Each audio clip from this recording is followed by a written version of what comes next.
Aiyedatiwa pledges strict implementation of 2026 budget. Judicial activities across Ondo State were yesterday brought to a standstill following the commencement of an indefinite strike by magistrates, presidents of Grade A, Customary courts and legal research officers over unresolved judicial autonomy and welfare.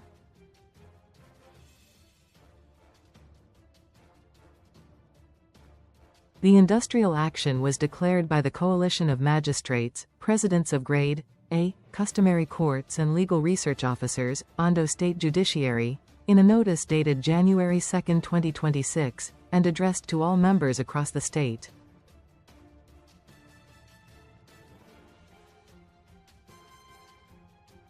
In the notice, the coalition directed its members to commence an indefinite strike from yesterday, warning that the action would remain total and uncompromising.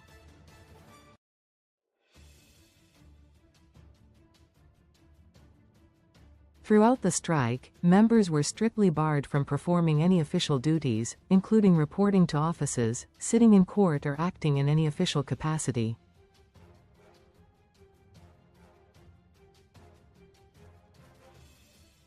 The directive also expressly prohibited magistrates and court officials from issuing, signing, endorsing or authorizing any court order, process, directive or document, whether physically or remotely, for the duration of the strike.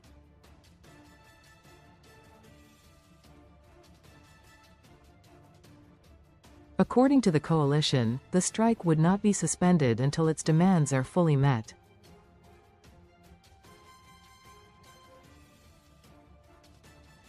This strike action shall remain in force until our collective demands for judicial autonomy and improved welfare are fully achieved, the notice read, adding, "We will not compromise on these fundamental principles."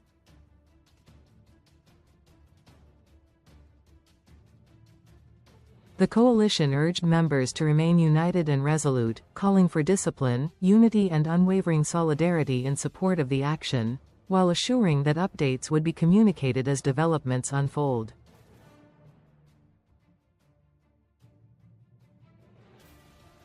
Videos and photographs obtained yesterday morning showed court premises across the state locked and padlocked, confirming a total shutdown of judicial activities in compliance with the directive.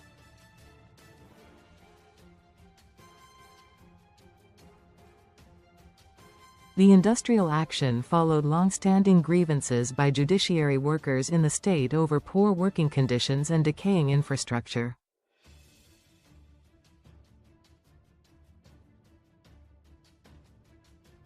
On December 31, 2025, judiciary workers had raised the alarm over the dilapidated state of court facilities, lamenting that rainfall frequently disrupts court sittings and cripples judicial operations.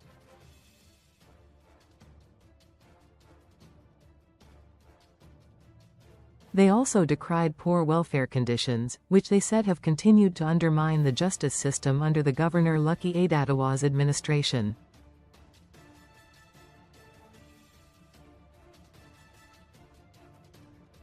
But the governor has reaffirmed that the 2026 budget, which he recently signed into law, would be religiously implemented.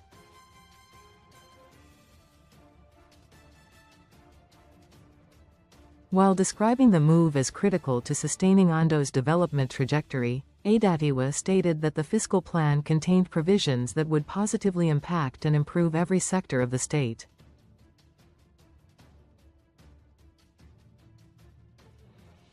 The governor, who spoke during the first working day prayer meeting for 2026 in Akure, urged all ministries, departments and agencies, MDAs, to hit the ground running, emphasizing that the expectations of the people must be matched with prompt delivery of projects and programs.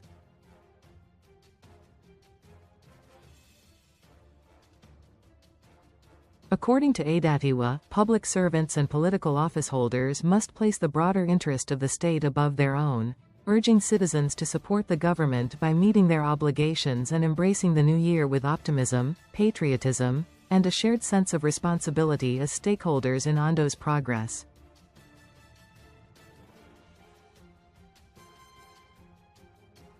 The governor, who relished the achievements of the past year, stated that it included road construction and rehabilitation spanning 190 kilometers, construction and renovation of 280 classrooms in primary, secondary and technical schools, and the perimeter fencing of a substantial number of schools.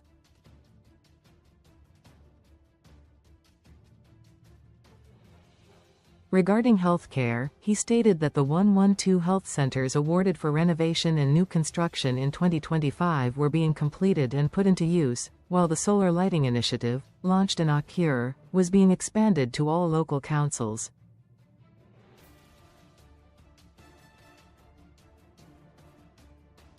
Aiyedatiwa noted the revalidation of the Ondo deep-sea port license and ongoing arrangements with development partners for refinery and allied petrochemical industries in the Free Trade Zone, as well as other industries along the Ondo South Ogun-Lagos Road corridor.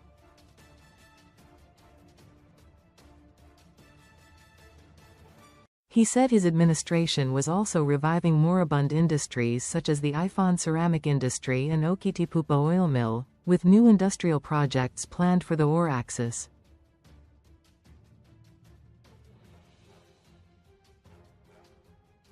Reaffirming his commitment to workers, the governor stated that regular promotions, prompt payment of salaries, and steady settlement of inherited gratuities for state and local government retirees had been sustained.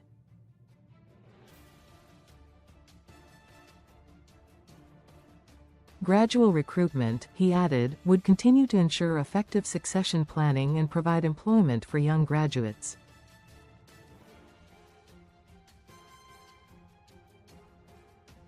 He also commended labor union leaders for their cooperation in maintaining industrial peace, while urging all public servants to uphold professionalism, dedication, and ethical standards to advance the state's progress.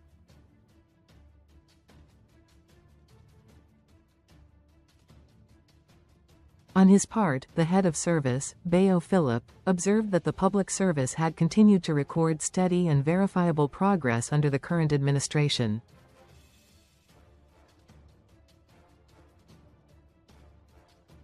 In his word of exhortation, the Catholic Bishop of Ondo Diocese, Most Reverend Jude Adedeji Arogandade, urged leaders and senior civil servants to embrace purpose-driven leadership, integrity and sacrifice.